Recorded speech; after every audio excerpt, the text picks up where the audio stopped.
السلام علیکم ورحمۃ اللہ وبرکاتہ۔ نحمد و نصلی علی رسول الکریم، اما بعد فاعوذ باللہ من الشیطان الرجیم، بسم اللہ الرحمن الرحیم۔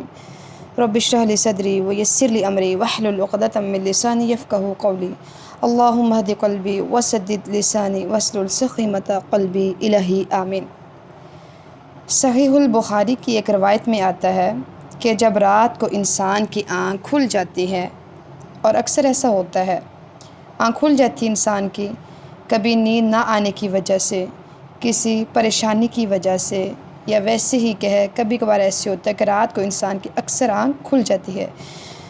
اس میں بھی اللہ کی کوئی حکمت ہوتی ہے۔ اللہ تعالیٰ تو انسان کو تہجد کے لیے اٹھا ہی دیتے ہیں، پھر بندے کی اپنی مرضی ہے، وہ یا تو تہجد کو پڑھ لے یا نہ پڑھے، لیکن اللہ نے اس کے ساتھ خیر اور بھلائی کا ارادہ کر لیا ہے۔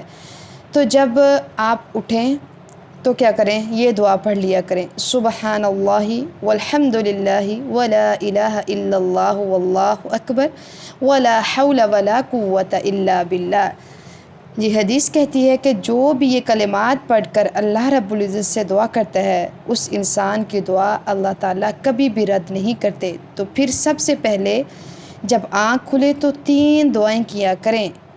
اللہ کے نبی صلی اللہ علیہ وسلم جب بھی دعا کرتے تو سب سے پہلے وہ اپنے لیے دعا کرتے۔ تو آپ بھی جب آدھی رات نماز سے پہلے آپ کی آنکھ کھل گئی تو سب سے پہلی دعا اللہم اہدنی، اے اللہ مجھے ہدایت دے۔ اور دوسری دعا اللہم اشفین امی و ابی واحفظہما بالخیر والعافیہ۔ اگر والدین زندہ ہے تو کیا کہیں؟ اے اللہ میری ماں اور میرے باپ کی حفاظت فرما خیر اور عافیت کے ساتھ۔ اور اگر اس دنیا سے وہ جا چکے ہیں تو کون سی دعا؟ اللہم ارحمہما وارفع درجتہما، اے اللہ انہیں معاف فرما اور ان کے درجات بلند فرما۔ اور تیسری جو آخری دعا ہے، یہ کبھی نہ بھولیے، اللہم اصلح نیتی و ذریتی، اے اللہ میری نیتوں کو بھی ٹھیک کر دے اور میری اولاد کو بھی ٹھیک کر دے۔ یہ جو آخری دعا ہے اللہم اصلح نیتی و ذریتی، یہ بہت امپورٹنٹ اور بڑی ہی قیمتی دعا، اس کو تو کبھی بھی نہ بھولیے نا۔ یہ بڑی ہی قیمتی دعائیں ہیں، تو ان دعاؤں کو زندگی کا حصہ بنائیے۔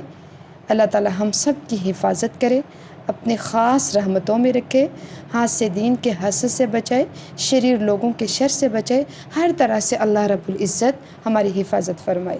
وآخر دعوانا ان الحمد للہ رب العالمین۔ السلام علیکم ورحمۃ اللہ وبرکاتہ۔